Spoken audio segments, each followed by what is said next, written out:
Você já ouviu falar em rios que voam? Provavelmente você nunca ouviu falar em rios que voam. Ou até pode ter ouvido, mas nunca parou para pesquisar que rios voadores são esses.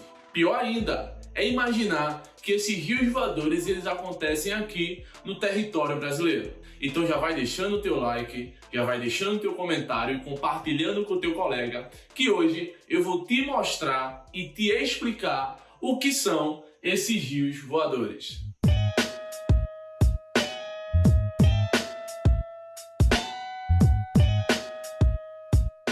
Primeiro, nós temos que entender que os rios voadores, tecnicamente falando, se chama cursos de águas atmosféricos ou apenas jato de água atmosférico. Ou seja, os rios voadores eles não são no estado líquido, mas sim no estado gasoso, formado pelas massas de ares que atuam no território brasileiro. Os rios voadores eles nada são do que vapor de água na atmosfera. Tem uma extrema importância para a formação de chuva na Amazônia e também são muito importantes para a regulação do clima de alguns estados brasileiros, como Mato Grosso do Sul, Minas Gerais e São Paulo. Algumas vezes, os rios voadores chegam até os estados do sul do Brasil, Paraná, Santa Catarina e Rio Grande do Sul, como vocês estão observando nessas imagens.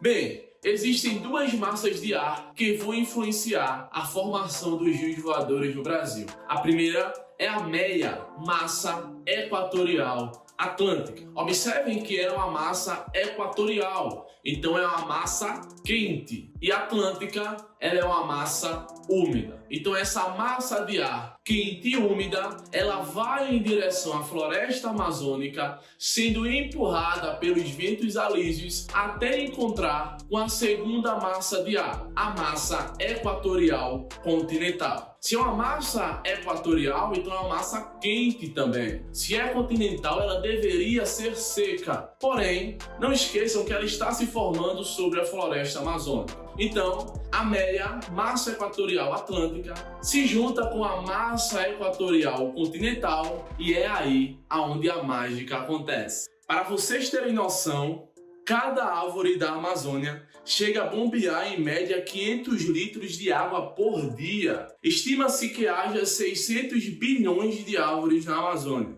Somando todas elas, são mais de 20 bilhões de toneladas de água do solo lançada à atmosfera diariamente. O resultado disso é muito vapor d'água na atmosfera. Essa grande quantidade de vapor d'água na atmosfera vai se encontrar com a barreira natural aqui na América do Sul. É o que a gente conhece como Cordilheira dos Andes, que nada mais é do que uma junção contínua de montanhas dentro da parte ocidental da América do Sul. A Cordilheira dos Andes vai impedir que os rios voadores ultrapassem a América do Sul, fazendo com que essa umidade constante na atmosfera desça sentido à região centro-sul do Brasil. Os rios voadores possuem cerca de 3 km de altura, algumas centenas de largura e milhares de extensão. Isso significa que, em alguns dias do ano, um rio com a quantidade de litros de água equivalente à dimensão do Amazonas atravessa os céus brasileiros.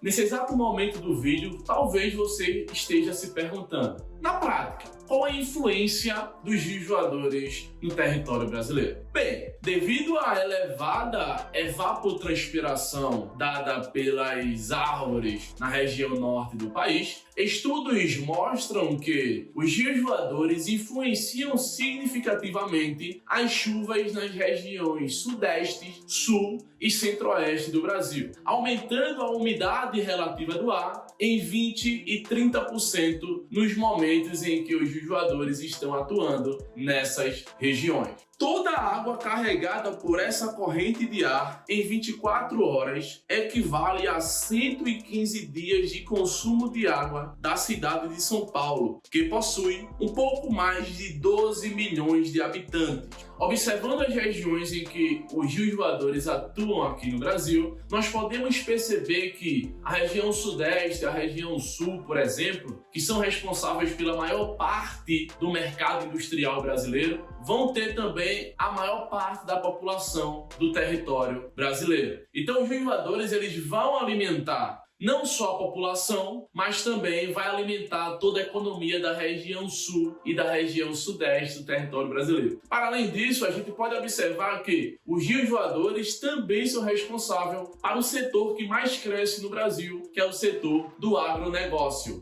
Porém, nem tudo são flores. O aumento gradativo do desmatamento na floresta amazônica pode ocasionar um fim dos rios voadores. Tendo o fim dos rios voadores, consequentemente, toda a região centro-oeste e sudeste do Brasil se tornará um deserto. Exatamente, um deserto como, por exemplo, o deserto do Kalahari ou o deserto do Atacama. O aumento do desmatamento vai diminuir a evapotranspiração, ou seja, a quantidade de vapor d'água que a floresta produz e manda para a atmosfera. Consequentemente, o quantitativo de chuva ele vai diminuindo gradativamente nas regiões sudeste e sul e centro-oeste do país. Observem que nos últimos anos nós estamos tendo cada vez mais crises hídricas no território brasileiro. Essas crises hídricas é o resultado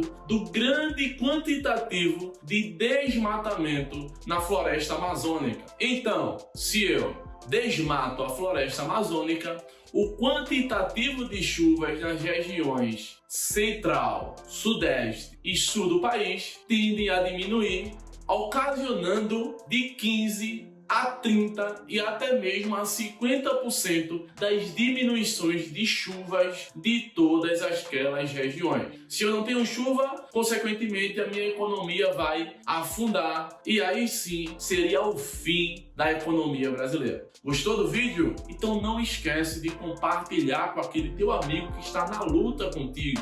Não esquece de curtir e também de comentar nesse vídeo, que é de extrema importância para o engajamento das nossas redes sociais.